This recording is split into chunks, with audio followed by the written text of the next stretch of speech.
আমার প্রিয় খ্রিস্টীয় ভাই ও বোনেরা, আপনাদেরকে প্রথমে প্রভু যিশু নামে স্বাগত জানাই। তো আপনারা দেখছেন হ্যালো জিসাস চ্যানেল। এখন আজকের বিষয়ে আসছি। আমরা যারা বিশ্বাসী আছি, আমাদের মনে অনেক সময় একটা বিষয় মনে হয় যে প্রভু যিশু আমাদের প্রার্থনার উত্তর দেন। আমরা কোন বিষয়ে মেনে চললে খুব দ্রুততর প্রার্থনার উত্তর আমরা পাই বা পাব, এই বিষয়ে এটা নিয়ে আমি আজকে এই বিষয় নিয়ে ছোট্ট করে একটা আলোচনা করি। এই আলোচনার মধ্যে 5টি গুরুত্বপূর্ণ পয়েন্ট দেখব, আর সেই পয়েন্টগুলো বলবো, আর সর্বশেষে প্রার্থনা করব এই বিষয়ের উপরে। তো এই ভিডিওটি প্রথম থেকে লাস্ট পর্যন্ত দেখুন। ভিডিওটা কেউ স্কিপ করবেন না, তাহলে অনেক কিছু মিস করবেন।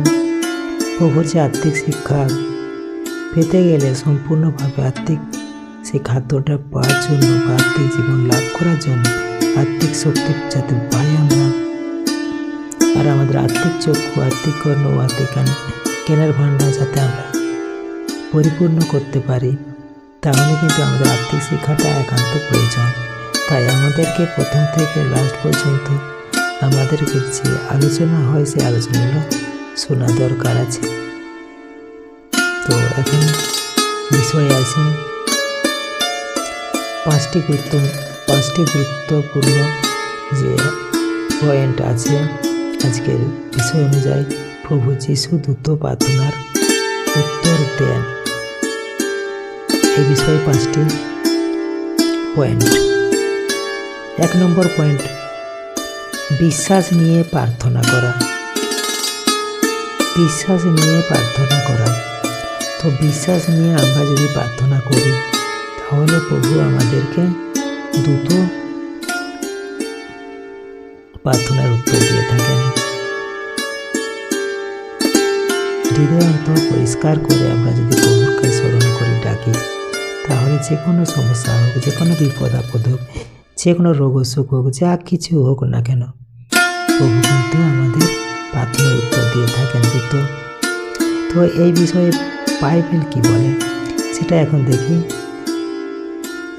মথি 21 অধ্যায়ের 22 পদ, বিশ্বাস করে প্রার্থনায় যা কিছু চাইবে তাই পাবে।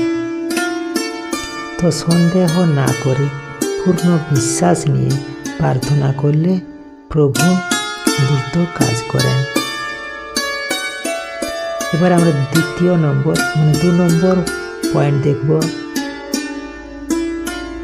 হৃদয় শুদ্ধ রেখে প্রার্থনা করা।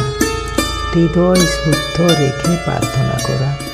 আমাদের হৃদয় মনকে পরিষ্কারভাবে শুদ্ধ রেখে আমরা প্রার্থনা করলে সেখানে আমরা বহু উত্তর পাই তাড়াতাড়ি। সেটা বাইবেল কি বলে দেখি।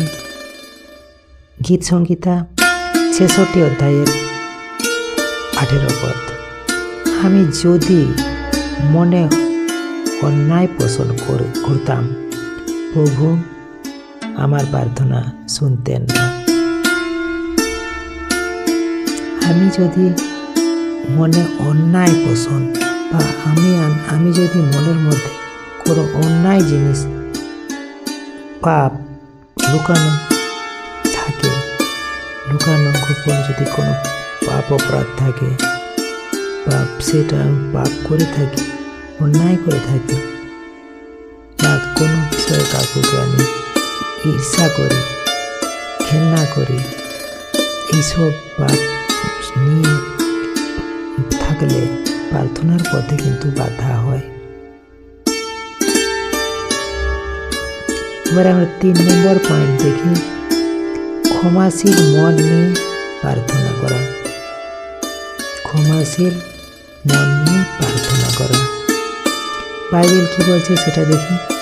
মার্ক 11 অধ্যায় 25 পদ, তোমরা যখন প্রার্থনা করো কারো বিরুদ্ধে কিছু থাকলে ক্ষমা করো। আমরা যখন প্রার্থনা করি, কারো বিরুদ্ধে যদি আমাদের কোনো রাগ অভিমান বা তার বিরুদ্ধে কোনো অভিযোগ থাকলে আমরা যেন সেটা ক্ষমা করি, প্রভুর কাছে সেটা সিলিন্ডার হই। অন্যকে ক্ষমা করলে ঈশ্বর আমাদের প্রার্থনায় দ্রুত সাড়া দেন। এবারে আমরা 4 নম্বর পয়েন্টে আসি, ঈশ্বরের ইচ্ছা অনুযায়ী প্রার্থনা করা। ঈশ্বরের ইচ্ছা অনুযায়ী প্রার্থনা করা। বাইবেল এই নিয়ে বলেন, 1 যোহন 5:14 আমরা যদি তার ইচ্ছা অনুযায়ী কিছু চাই, তিনি আমাদের শোনেন। নিজের ইচ্ছা নয়, প্রভুর ইচ্ছা খুঁজে আমরা প্রার্থনা করলে উত্তর দ্রুত আসে। পরে আমরা 5 নম্বর লাস্ট গুরুত্বপূর্ণ একটি কথা বলি। 5 নম্বর পয়েন্ট, ধৈর্য ও ধন্যবাদ সহকারে প্রার্থনা করা। তো বাইবেলে ফিলিপিও 4:6 বলে, সব বিষয়ে প্রার্থনা ও নিবেদন ধন্যবাদ সহকারে ঈশ্বরের কাছে জানাও। ধৈর্য ধরে কৃতজ্ঞ মন নিয়ে প্রার্থনা করলে ঈশ্বর আশ্চর্য কাজ করেন।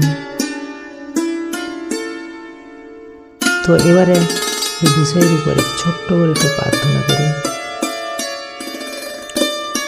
হে প্রভু, আমাকে বিশুদ্ধ হৃদয় দাও, দৃঢ় বিশ্বাস দাও, ক্ষমাশীল মন দাও এবং তোমার ইচ্ছা বুঝে চলার শক্তি দাও, যাতে আমার প্রার্থনা তোমার কাছে গ্রহণযোগ্য হয়। আমার জীবনে তোমার মহিমা প্রকাশ করো। আর এই মুহূর্তে এই বাক্য ও প্রার্থনা যে শুনছে প্রভু, তারও আমার মতো সেম টু সেম আশীর্বাদ করে পিতা। পরে যে শুনবে পিতা তোমার এই বাক্য, তোমার এই প্রার্থনা, সেও যেন সেই আশীর্বাদিত হয় পিতা। সেই দয়া আশীর্বাদ কর পিতা। বিশ্বাস করি পিতা, তুমি প্রার্থনা সম্পূর্ণ শুনলে, উত্তরও দিলে। আর এই প্রার্থনা প্রভু যিশু তোমার পবিত্র মহানামে প্রার্থনা আমি চাই। Amen, amen, amen. জয় যিশু। Praise the Lord.